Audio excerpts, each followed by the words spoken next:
training program. Yes. So it's like that. Thank you for giving us a chance to listen to you at the exact time. Well, first of all, it's my pleasure.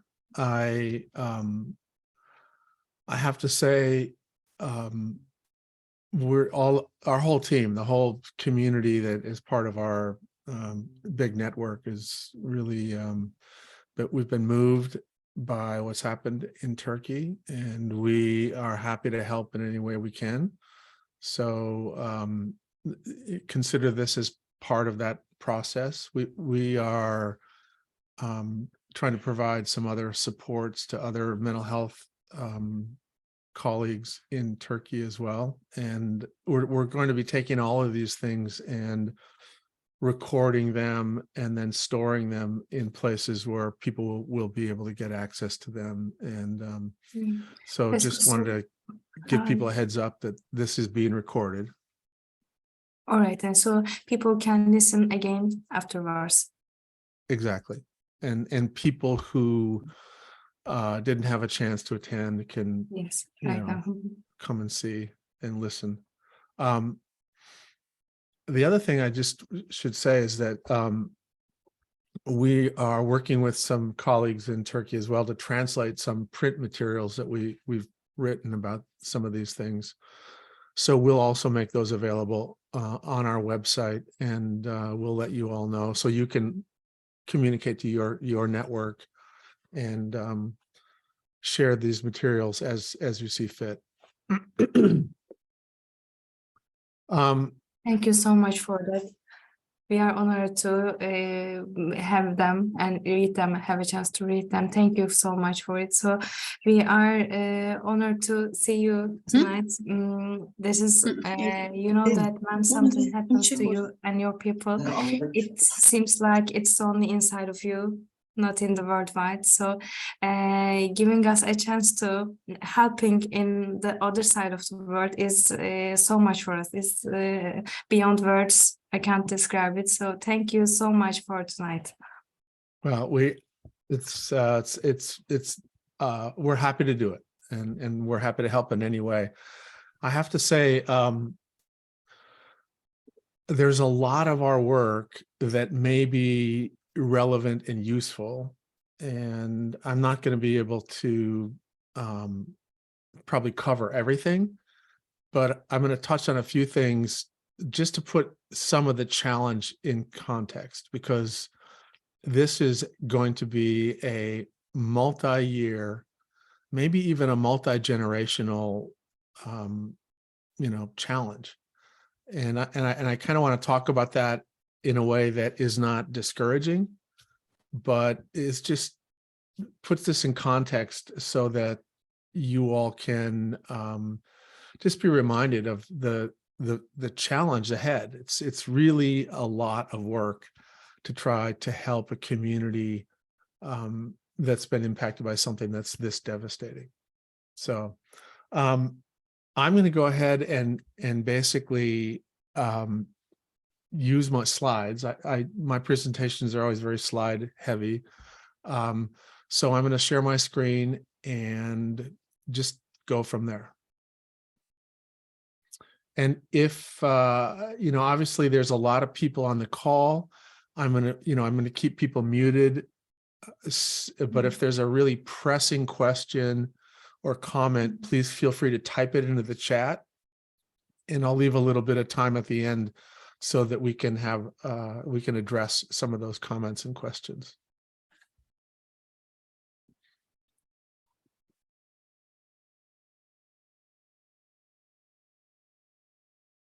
All right, so you don't want to see that. Let me start with this. So some of the materials, some of the topics that I bring up will be covered in either webinars, recorded webinars that are on our YouTube site, or materials that you can get at any one of these websites. So if there's any content that you want to take a deeper dive or learn more about, probably the best way to start is to go to one of these websites and just either contact us directly and we'll try to help you find something, or if you search around a little bit, you may be able to find what you're looking for. So let me just start with the background. I'm actually, most of you probably know this, that I'm a mental health provider. I'm a child and adolescent psychiatrist. I've been working in this area for quite a long time, and over the years, our clinical team, which is an interdisciplinary team, we have educators, we have psychologists, we have psychiatrists, pediatricians. We have a lot of people that are in a lot of different disciplines who work as part of our team.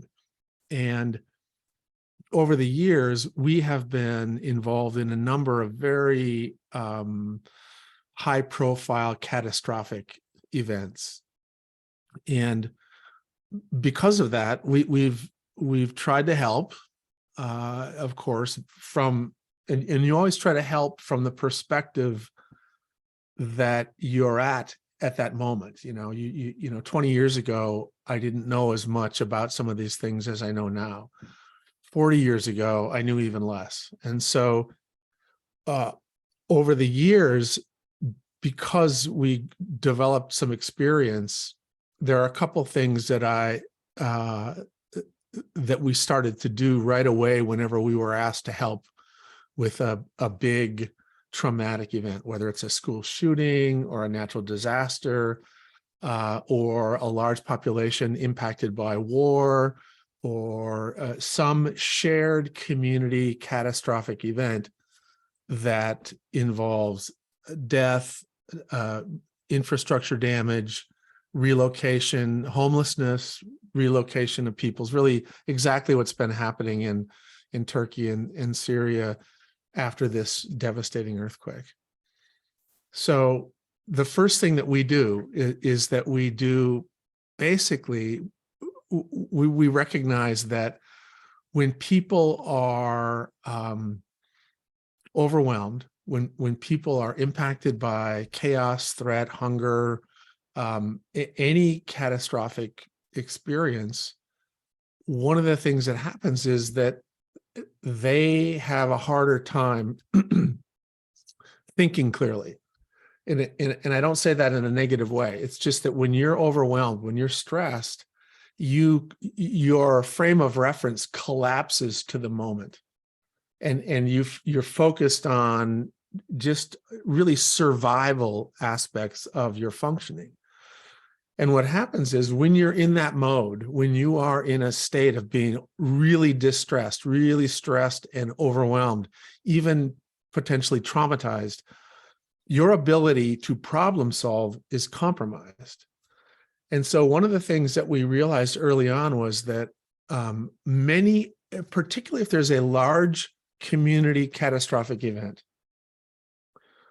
many of the leaders of a community who are also impacted by that event end up having a hard time problem solving. They feel they're paralyzed, they're reactive, they're overwhelmed, and rightfully so. And it's just a normal, predictable consequence of being in the midst of chaos, of death, of loss, and in many cases, a sense of hopelessness emerges. And so there's almost this zombie-like paralysis that can impact a group of leaders when their community has been impacted. Now, out of that emerges, leadership emerges, and people begin to organize and reconnect and regulate and move forward.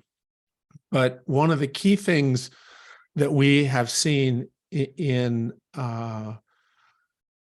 one of the key things that we've seen, and we try to keep this in mind all the time, is that somebody's regulatory capability, excuse me, is going to fluctuate. So there's some, if you take a step back, and this is the lens that we use. I'm also a neuroscientist, so I always try to think about the brain. What's going on in the brain? And so I'm going to show you a very simple model. We use this all the time. We use this upside down triangle heuristic to help people think about the brain a little bit. And excuse me. One of the things that we use this picture for is to illustrate that there's this hierarchical organization to the human brain, that there's a top and there's a bottom. And in these lower parts of the brain, these lower regulatory parts of the brain, we have these simpler functions. And the thinking part of our brain is up top, our cortex. This is where we think about the future, we reflect on the past. This is really the most uniquely human part of our body. And this is where we do planning. This is where we actually think about a certain situation, sort through the options, and then decide what to do. The problem is that this part of the brain is easily taken offline. It's easily shut down, particularly when people experience stress or threat. So if you take this simple heuristic and make it a little bit more complex, we put this little, again, this is an oversimplification, so I apologize to all the neuroscientists who are listening. Excuse me.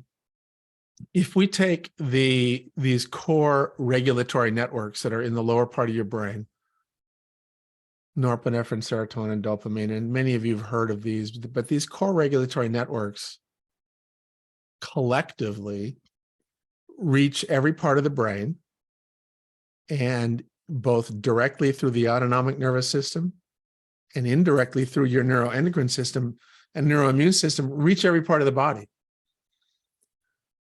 And because of this widespread distribution, this capacity to influence, to modulate functioning everywhere, this network, these networks collectively are the logical backbone for our stress response systems.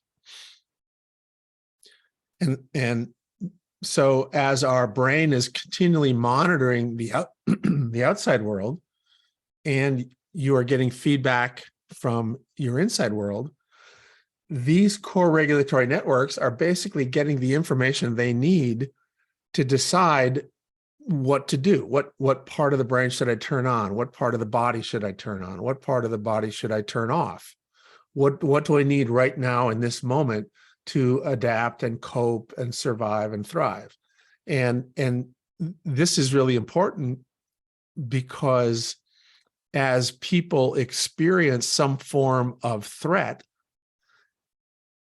there'll be an activation of key systems in the brain that will help you cope with whatever that threat is. So, and again, those of you who are into the neuroscience of this, down here are these core regulatory networks like the locus ceruleus, and up here's the amygdala, and here's some prefrontal cortical areas that get activated when you get threatened. But more important for what we're going to talk about is that when you get activated, when these systems get activated through stress, you also shut down parts of the brain. And in general, the parts of the brain that tend to get shut down under stress are the top parts of the brain. So your problem-solving capabilities diminish when you are threatened. They diminish. They change. You're not very thoughtful. You're not very future-oriented. You're focused on the moment. And this, in many ways, is very adaptive to get through whatever the immediate threat is.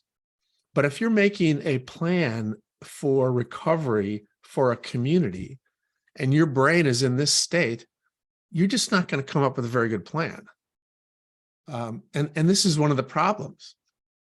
People who are regulated, who are calm, people who are not threatened, people who have a place to go to at the end of the day, people who have predictable meals, predictable patterns and schedules, have their families are safe. These individuals have access to their cortex. People who are overwhelmed from threat are much more likely to have their brain organized in this way. They're more dysregulated. They're more focused on the moment. They're more focused on the immediate problem-solving process rather than the long-term problem-solving process. And again, there's nothing wrong with this. This is sort of an adaptive, this is appropriately adaptive for the conditions that they're in. But the problem is, if everybody in your community is in this state, you really need help from outside to think clearly, to come up with a good long-term plan. And this is part of what we are focusing on in a lot of our work. Now, excuse me, because of the malleability of the brain, because the brain changes, it's changeable. It's that, you know, everybody who's listening has heard about neuroplasticity, and I can go into this in greater detail if people want to, but the bottom line is that we know that if the brain is activated in a certain way, in certain patterns, again and again and again and again, that part of the brain starts to change. Excuse me. Sorry. So this is true about the core regulatory networks. If you look at the activation of these core regulatory networks in your brain, the systems that are involved in stress, if you activate them in unpredictable ways, and you activate them in prolonged ways, you end up having a change in the sensitivity and functional capability of those systems. In other words, you become overly reactive. And in many ways, rather than getting into this being calm most of the time and then episodically getting like this, and then being able to get calm again, you get stuck here. You're in this state for a long time. And so day in and day out, as you problem solve, you have a sensitized stress response system. And what that means is, even if there are daily challenges of like, you know, going to work, going to school, your brain acts as if it is under threat when it's not. And what that means is, what that shift in reactivity does is it makes you have a harder time learning. It makes it harder for you to retrieve what you have learned. It activates systems in your body that make your heart, your lung, your gut, your physiology of the rest of your body more vulnerable. And if you are in this state for a long, long, long time, literally, you're much more likely to get sick. And over time, as you get older, you're much more likely to be at risk for a whole host of problems. So this stress reactivity curve is going to turn out to be really important for thinking about how to help people in this post-traumatic period. Now, the other part of this that's hopeful and that is important to remember is that stress in and of itself is not bad for you. Stress is actually good for you. When you are exposed to a little bit of novelty and you have a little bit of challenge, and you stretch yourself, whether it's you push your muscles when you work out, you push your cardiorespiratory system when you run upstairs, you push cognitive systems in your brain when you try to learn a new language. You know, these things are stressors, but there's a predictability and there's some controllability, and the degree of the stressor is moderate. And so actually normal development and normal educational experiences and normal experiences in sport and dance and theater and all the other things that we do as we grow up, these are good for you.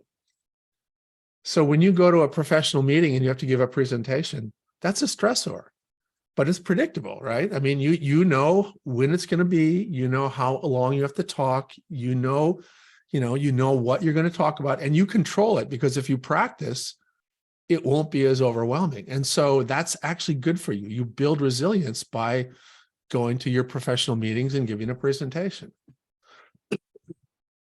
So this curve, this stress reactivity curve, is malleable, it's changeable, which I'll come back and talk about in a minute, because that is part of a really important part of our response to a catastrophic event. So let me take this for 1 second and kind of walk you through this.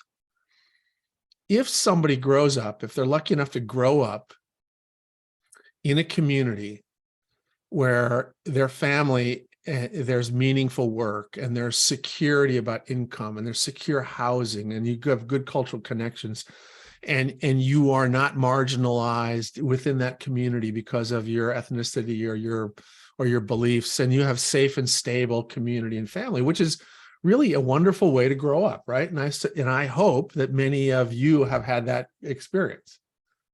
And when that happens, on whole, if you measure out the balance between the experiences in your life that were predictable and controllable, they start to outweigh the things that were unpredictable and chaotic and overwhelming. And so I would argue that really it's hard, at least in our professional group, in our team, the vast majority, I mean, we all had hardships of one sort or another, but on whole, we ended up relatively resilient. We were lucky enough, and in fact, we would argue that this is a form of privilege. If you grow up in a community that has all these attributes, it's not your fault. You were born into that family. You're lucky. It's privilege. And so you have the privilege of having a more predictable, moderate, controllable opportunities in life than having chaos, poverty, unpredictability, and so forth. And so a lot of people in our field who end up being the helpers are like this. So a lot of our teachers and a lot of our mental health providers and a lot of our community leaders are, have pretty good stress response systems. They're pretty strong and flexible and capable. But again, remember, these are malleable attributes. So, and many of us work with individuals who, through no fault of their own, were born into environments where there's poverty and experienced homelessness, and there's a lot of things that can contribute to a pattern of chaos and developmental stressors that make you at developmental risk. And so you can have two kids in the same community who go to school and who end up with the same teacher, and they have the same curricular expectations. And when they go to school and they have a moderate stressor, the children who are lucky enough to have kind of the resilience building opportunities are going to be right here, which means that they're getting their cortex, they're going to have their cortex open, right? Those kids are going to be these kids. And then the teacher will be talking to, the teacher is introducing the moderate challenge, but there will also be kids that are going to be up here, and they're hearing the same content, but these kids are going to be here. And so since they only have about 10% of their cortex open for business because it's partially shut down, they're going to hear the same things, but they're not going to process and store them the same. So they start to fall behind. And everybody, we all, if we work in this field, we've seen lots of kids who have these developmental, social, and cognitive delays, in part because they've had these chaotic developmental experiences and they're sensitized to novelty. New things overwhelm them. Too much, too fast, it overwhelms them, and they end up in this higher risk group. So now the reason I'm talking about this is that, again, you can move you can shift where your regulatory pattern is. You can develop resilience and you can develop vulnerability. And part of what we're going to talk about is what happens to a community of people that are here when they go through an earthquake, where people they know die, where their work is all of a sudden gone, their home is gone, they don't know where to live.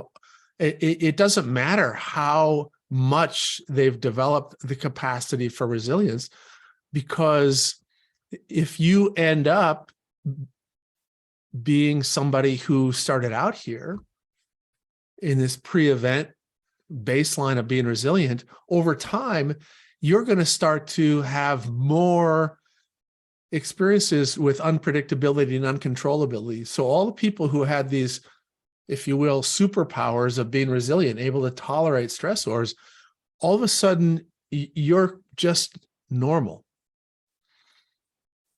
You are no longer able to tolerate and manage things the way you did before.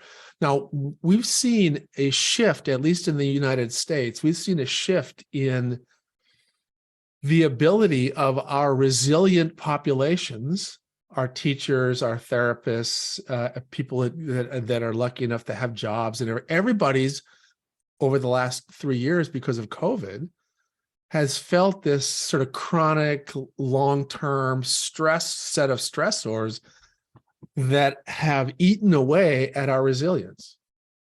And that's because there's been less controllability, there's been less predictability, there's been a little bit more chaos around education. It's just been more unsettled. Now, it hasn't been catastrophic like what's happened in Turkey, but we've seen this happen even with COVID, which means that you can expect that the resilient people in that community, they may be able to demonstrate resilience, and the resilient people in the communities impacted by the earthquake, they may be able to demonstrate resilience for a while, but ultimately they're going to get worn out and worn down, and their ability to help everybody else is going to be worn away. And we'll talk about this a little bit. Here's one of the bigger challenges is, if you happen to be one of the vulnerable individuals in that community, if you happen to be already exposed to, community violence or war or poverty or maltreatment, and then you are in a community catastrophe, you become even more overwhelmed. Your curve shifts so that the number of people that are really severely overwhelmed completely overwhelms the existing systems that were meant to help them. So, for example, the mental health community in the United States that was already kind of barely managing to meet the mental health needs of our communities, after the 2 or 3 years of COVID, the problems became worse. There was 30% more depression, 30% more anxiety. There was and that overwhelmed the capacity of the system to deal with it. And the reason I'm talking about this, and certainly what happened in our communities from COVID doesn't even begin to compare with what has happened to the communities impacted by this earthquake. Now, and again, I don't want to leave, I don't want people to feel like the reality of this is pretty overwhelming, actually. It's pretty stark. So I'm going to go back now that I've talked a little bit about sort of this internal regulatory capability that is malleable and that can shift and that is a key part of how we respond individually to stress, distress, and trauma. What I want to do is go back and revisit what we have learned about planning after catastrophic events. So here's what we know. Not everybody is going to be impacted the same way, right? If there's, let's say there's a school shooting, or there's a child witnesses a domestic violence act, or if there's a smaller scale natural disaster, only one of the houses is going to be torn down, and maybe only 2 or 3 people died. But what we know is that the people who had direct exposure, the people in that house, the people who had the family die, the people who were injured, have a much greater risk of mental health problems. And of course, that kind of makes sense. I mean, that's sort of intuitive. Now, we are just making this estimate based upon our experiences. We find that people that are in this inner circle here have about 80% risk of having mental health issues that need external assistance.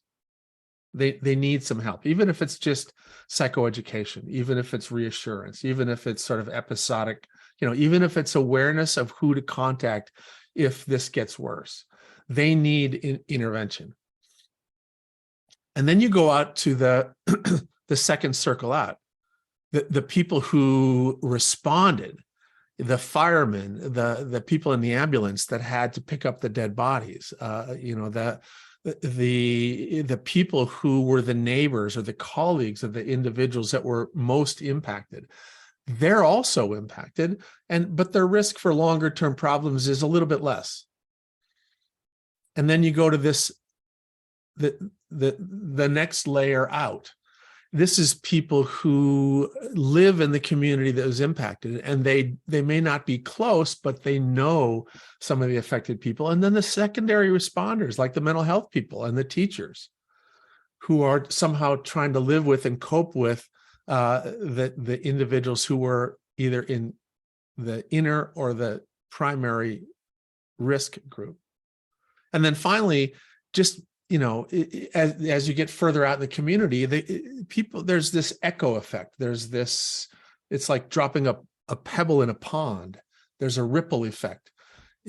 So those of you who are living in Turkey, who may not be living in the area where the earthquake is, and you may not even know somebody, but you're still impacted. It's your community, it's your country, it's in your news. It's going to be the topic of your professional meetings, literally from here on out. So now the next thing that we do, and this is sort of a sobering thing. I the first time I did this was after 9/11 in the United States. There was I think all know there was the Twin Towers that collapsed, and there were people that died, and then lots of people were impacted by this. And the country, the Surgeon General of the United States, who's sort of like the senior doctor in the United States, convened a group, and they wanted, and the idea was to make a mental health response plan to this event. How do we help people who are impacted by this? And it was a very interesting thing, because there were doctors like me who came from way outside. I didn't live in New York. I didn't really know anybody who was impacted in New York. At the time, I was living in Canada. I came to this meeting, and I was actually like this. I mean, I was in the outside circle. I was impacted. It was, I felt this was my country. It kind of was a little overwhelming, but I wasn't from New York. I was like this. I still had access to my cortex. And there were people that were from New York and Washington who were like this. There were physicians and psychologists and people who had a lot of experience in trauma, but they were much more directly impacted. And so it was interesting. The solution to the issues that they came up with were very, very concrete, very, very unrealistic. And one of the things they wanted to do was they wanted to have every single person who was potentially impacted have a full-blown neuropsychiatric evaluation. And, they wanted it because they thought, number one, We're going to be able to see what they, what happened to them, what their current thinking is, how's their mood, and we need to use these psychometrics. And I just sat there and listened, and I thought, wow, I can't believe you really want to do that? And so I got up and I drew something like this. And I said, well, let's just do the numbers. Let's just figure out how many hours of clinical contact is going to be required to do a full-blown 6-hour neuropsychiatric assessment on all of the people who were directly impacted. And I came up with something like this. I said, all right, let's just assume there's 100 people that were most impacted. And let's just do the numbers, the risk categories, the more people you have in each of these groups, and this is a gross underestimate. I said, well, really what you're saying then is that if you only had 100 people that were impacted by this event were directly impacted, and if you only gave them 1 hour a week of psychotherapy or psychiatric contact or neuropsychiatric contact or psychological contact, 1 hour of mental health work a week, and you would need 234 clinicians working 20 hours a week only on that issue to meet the need.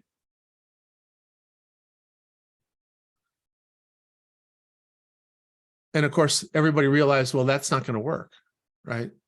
Because we have something like 100,000 individuals that are working.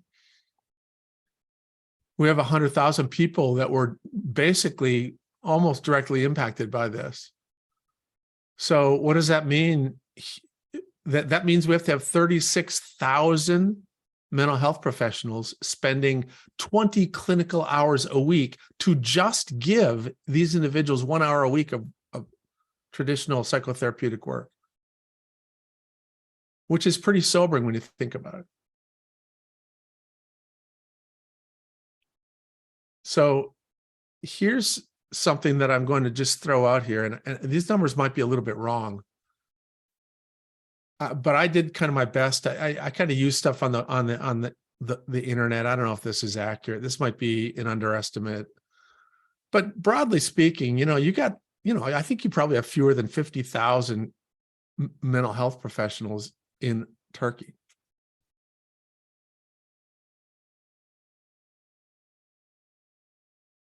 And if you start to look at the numbers of the people that were impacted in Turkey, it's pretty sobering. And this is probably an underestimate considering what I'm hearing about the number of people who died and the number of people who are homeless. This is probably an underestimate. And really what that means is, you don't have that many mental health professionals in your country. And the mental health professionals in your country don't have 20 free hours a week to add on to their already, everybody who's doing this work, everybody who's listening already works hard. It's not like you have 20 extra hours to add into your clinical week, right? You can do that for a little while, and there are some people that are doing that. Some people are working really, really, really hard. But part of what is also very sobering about this is that these problems don't go away. Here's what we've seen universally when it comes to mental health needs and the availability of mental health supports after any kind of high-profile catastrophic event. So after a school shooting, after an earthquake, after whatever the event is, everybody rushes in and helps. And all kinds of people volunteer time, and then they show up. And at that time, honestly, the interesting thing is, in the beginning, that's not when people are really able to take advantage of some of the available resources. They're just so overwhelmed. They're so dissociated. They're so literally trying to get through the next minute. They're not in any position to do some of the traditional therapeutic work that they would need out here. But over time, what happens is the needs of the people impacted begin to grow, because all of the traditional supports start to waver and start to go away. The attention of the media, the attention of philanthropic groups, the energy of government, it all starts to dissipate. And so that the supports stabilize at a certain level that is traditionally much, much less than the needs of the people who've been impacted by it. And I can tell you right now, we work with families that were impacted by their children killed in school shootings 10 years ago, and they still have mental health needs, and they get no support whatsoever. And this is in the affluent country of the United States, where there's so, I mean, we have a wealth of mental health providers. And so here's kind of the challenge. So, and again, I don't want people to feel hopeless about this. What I want people to realize is that our conventional mental health model is not going to be able to meet the mental health needs of the people impacted by this. Now, the good news is it may well be that the conventional mental health model isn't all that good anyway. I mean, I hate to say it, but, our modern medical model derived approach to therapeutics is not very effective. I mean, that approach itself is being transformed and being informed by some older traditional community-based healing models, which I think we need to tap into. We need to take advantage of when we're thinking about how we respond to these big crises. So, and again, there's a lot to unpack here. There's a lot to talk about here. But what I really want to do is think about it. Here's the deal. If you can do things to decrease the risk of longer term problems, you won't need as many people doing more conventional psychotherapeutic work. Now, you still aren't going to meet the full needs, but you can basically cut the burden in half. You can cut the mental health burden in half if we do certain things that help take advantage of what we do know about how to take unpredictable, extreme, and prolonged stressors and moderate them, and bring predictability back in, bring regulatory activities back into a group of people in ways that help moderate and buffer the intensity of the traumatic event. So let me go back and talk about this a little bit. So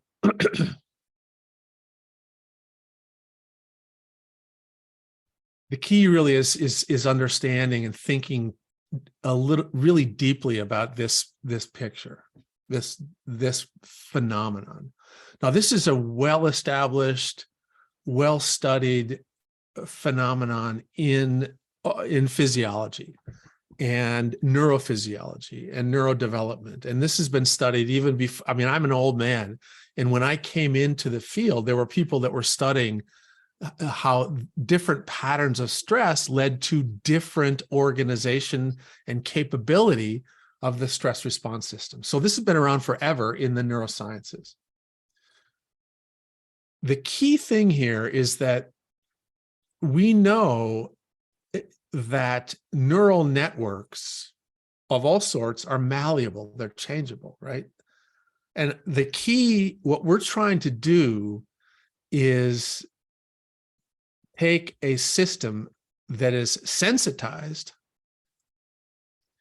and we're trying to provide activities and circumstances and conditions that will make this curve change. And we know we can do that. So here's a couple things to think about.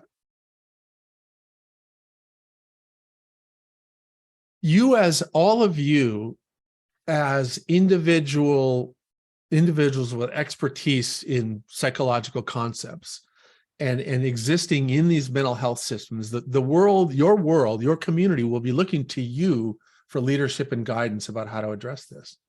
And a big part of what I think, this is the way we work. I'm not telling you how you should work, but this is the way we work in these conditions. We think of ourselves as the conductor of an orchestra. We want to help people understand a little bit about stress. We want people to understand things that you can do to regulate. We want people to understand the difference between things you can control and you can't control. And so as the person that is being given this leadership role, you don't have to be the one who does all the therapeutic work, right? You're the one who helps other people provide therapeutic opportunities for people in their environment. So even if you're injured, even if you've been overwhelmed and traumatized and distressed by the death of a loved one, you can still provide a therapeutic interaction to your other child. You can still be a therapeutic presence to your child, even if you are traumatized and hurt by the loss of another child. This is something that I think we just need to think about and be deliberate about when we put together a more comprehensive plan. And if you organize your thinking along the lines of, here's what we need to do. We need to figure out how to help take some experiences from people that are over here and slowly help them build in elements of predictability. We need to give them opportunities and ways to moderate what is an extreme activation of their stress response. In other words, how to regulate, teach them regulatory strategies. How do we help them develop elements of controllability? What do you control and what do you not control? And so if you begin to help people, put things in those buckets, they begin to return to a sense of agency. I actually have an impact. And when that happens, that literally changes the physiology of your brain. And a big key, for what I would suggest you all do Dear is... Dr. Bruce, can I say something? Yeah, please. A translator issue happened, so could we just get 5 minutes earlier, if it's possible for you? Or 1 or 2 minutes before. Back up? Yes, back up, please. Okay. They brought on chat, I saw. Where would you like me to start with, with this? I think at the predictability, the moderate ones, they got stuck. Okay. Is everything good now? So if I keep talking now, I keep forgetting that this has to be translated. I need to send the translators a gift. Yes, it's all fine now. It's all Okay. fine. Thank you for your patience and understanding. Oh, sure, no problem. So the challenge of the mental health leader in a situation like this is, number one, everybody that is looking to you, many of the people who are asking for your help are dysregulated. They themselves are overly emotional. They're being driven by emotional, fear, sadness, anger, all of that stuff. And that clouds your ability to be rational. And so a big part of what you need to do as the leader is you need to keep yourself as calm as you can. And you need to remember that when you are able to provide for people elements of predictability, if you're able to teach them how to moderate their extremely activated stress response, if you help teach people how to do an inventory of their day and their current life and look at the things that are controllable, you begin to restore a sense of agency, a sense that I actually can do things to make things better. And so if we break this out a little bit, one of your jobs as the conductor of the therapeutic orchestra is to help people understand what they're about to get into. Help them understand that there are a number of completely normal responses that happen when people experience exposure to death, experience loss, experience, these overwhelmingly catastrophic experiences. And remember that there are lots of things people will be afraid of. It's for them, it's the unknown, that people are going to have what we call hypnagogic phenomenon, which means that they might actually think they hear the voice of the person that's dead. They might actually see the face of the lost one in a crowd, and then they'll think they're going crazy. So what you want to do is, a big part is giving people normalizing information. Help them understand that, of course, it's normal to have sleep problems. Of course, it's normal to sort of feel anxious and overwhelmed. That's normal. Give people a reassurance. It's normal and it's going to get better. It'll take time. And as bad as it feels now, there'll be moments when it might feel worse, but it's ultimately going to get better. So if you give people information, that helps decrease one of the major factors that escalates the stress response, and that is the unknown. If people know what to expect, they are able to tolerate it much better than if it's completely unknown. So by giving them information about normal stress response, you're basically helping provide some predictability to what's going to happen, which literally makes their stressful experience, rather than a sensitizing thing, it begins to make it a resilience building experience. Not that I'm saying, oh, let's view this, let's claim that everybody's resilient and that no, I'm just saying that if you do these things, you can help people develop the capacity to get through these things without being destroyed. Now, a big part of this prediction part is helping people, just saying, listen, here's what's going to happen. In the beginning, you feel more fear than sadness. And over time, then you start to get sad. Sort of the overwhelming despair grows, and the level of sort of pervasive anxiety gets better. However, all of these things are very context specific. So when there's the birthday of the loved one, when there's a holiday where the loved one should be there, when there's the 1-year anniversary, all of these things have an increase in symptoms, as you all well know, you've seen it. But if you help people understand that, then they go, oh, I know why I feel sick. I know why why every year at this time I get run down. It makes sense. And when you pull away the curtain to all of this stuff, and people understand the mechanisms, it becomes less stress activating. It becomes less of a toxic stress, and it becomes more of a predictable stressor. Now, the other part here, so predictability is a big part of that, is psychoeducation. Moderation, a big part of this is helping people, number one, learn some techniques for regulation. And again, this is where you can teach them all kinds of stuff. But more importantly, is to actually reconnect people with pre-existing regulatory activities.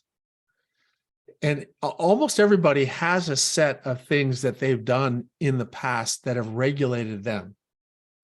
you know, whether it's knitting, or they like to go for a walk, or they like to go listen to the ocean, or they like to do whatever, they like music, they like to dance. Make sure that people are aware that it's important to reconnect with what it is that regulates you. Don't isolate yourself. Make sure that people appreciate the power and importance of being with each other. Connection, relational connection, turns out to be the most powerful determinant of long-term health and long-term recovery, is the degree to which you have been able to reconnect in a positive way with your pre-existing social connections. And this might involve connecting with your community of faith. It might involve your neighbors. It might involve work. It might involve your soccer team. Whatever pre-existing social structure there was, try to get back to it. And then, and now I have to say, I haven't finished all these slides, so these aren't all completely filled in, sorry.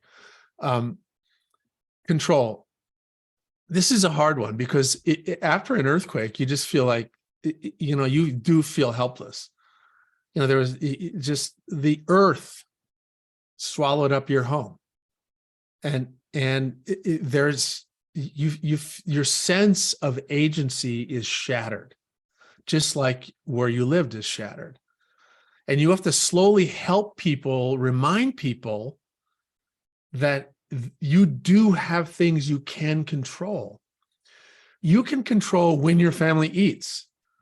You can control, the rituals your family uses prior to eating. You can control, saying your prayers every day at the right time. You can control reconnecting with music and and exercise and sport and all the other things that you used to do.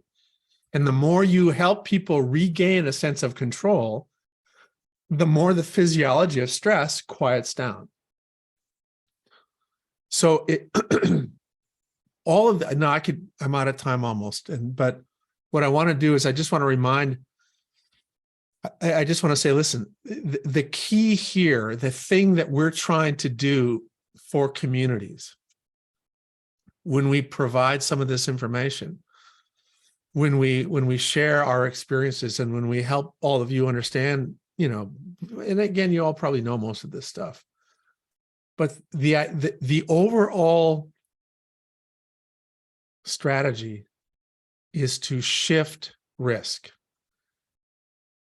It's to decrease the number of people that are going to be so overwhelmed. And if you do these things, now, and again, these are only estimates, but part of what I think we've learned following these large-scale natural disasters is that the individuals who have the most significant mental health challenges and physical health challenges after catastrophic events, whether it's a tsunami or whether it's an earthquake, a tornado, a school shooting, is that the individuals who were able to take advantage of pre-existing healthy cultural aspects of their life were at the lowest risk, even though they may have had objectively more traumatic experience. So the people that were isolated, the people that were left their community, and again, in the United States, for example, after Hurricane Katrina, what people did is that with good intentions, they took these kids, many kids who had family members that were overwhelmed, and they shipped them off to different parts of the country. And part of what happened was those kids ended up with more problems than the kids that stayed with their neighborhood, with their community, and so forth. And so these are the kinds of things that I think are important, there's a lot of well-intended practice that actually ends up replicating or causing more unpredictability and more prolonged stress for individuals. And so this is really, this is one of the, both of these are important. You can give people some elements of this, of control, and give elements of regulation, and give a little bit of psychoed. But more importantly, don't do any of the systemic intervention things, or resist doing systemic interventions that will add to the unpredictability, or will prolong the stress. And I think that's, sometimes when local leadership is in this state, they make recommendations that sound like a great idea, but they may not be. And this is where the people who are more regulated and thinking more clearly need to calm down the local decision makers and reassure them that don't fragment your community any further. Do things to support the relational connection. If you move people as groups. Don't move people as isolated families or members of a family away from extended family. Because in the end, in the long run, that makes a big difference. All right, I'm way over time. I'm going to go ahead and stop sharing here. So I have no idea. There's probably some questions here. Would you like me, Nazir, would you like me to answer some questions? Thank you for your explanations. It was quite vulnerable for us before starting our work in the earthquake zone. Actually, there is no question. Maybe they start right now. I think everything is clear, or maybe they are waiting for after the slides. Okay. They are saying thank you too much for your time, for your support. They are writing sentences like that. Oh, well, that's very kind. Thank you. And listen, we're happy to help. We don't want to be one of those groups that kind of is present and then disappears. So as you work your way through this, and if you think there are other things that we can help with, please reach out. We will be happy to, do what we can to help. We are working with others in Turkey to come up with have a series of webinars to talk in more depth about a few of these things. And so we'll let you know when those are scheduled. And, I know right now one of the things that's happening is that there's like dozens and dozens of initiatives, right? I've already been asked by 6 different groups to come and talk about this. And so I can guarantee you in 6 months, when the people impacted by this need a lot of help, there are going to be far fewer people internationally that are going to step up and help. Because for them, that crisis is over. But for the people that live there, this is going to go on for a long, long time. So don't hesitate to reach out. We'll be happy to help. Thank you so much for your support. I was planning to write to Emily, so if you want to come again another time, we will be more than happy to see you, of course. So I was actually planning, but I was so persistent to call you here right now, so I was a little bit ashamed. So if you want to come, of course, we will be here, and we want to listen you again when it's possible for you. I was afraid that the number is too much. Like you said before, it will be 45,000 psychologists or mental health professionals we need at the time.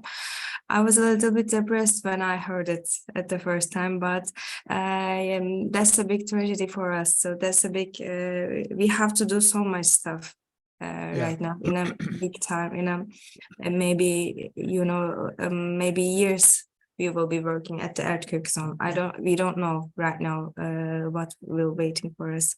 So But when we have the hope that, at the other side of the world, you are here right now, and we feel like understanding and cooperating with you is more than everything.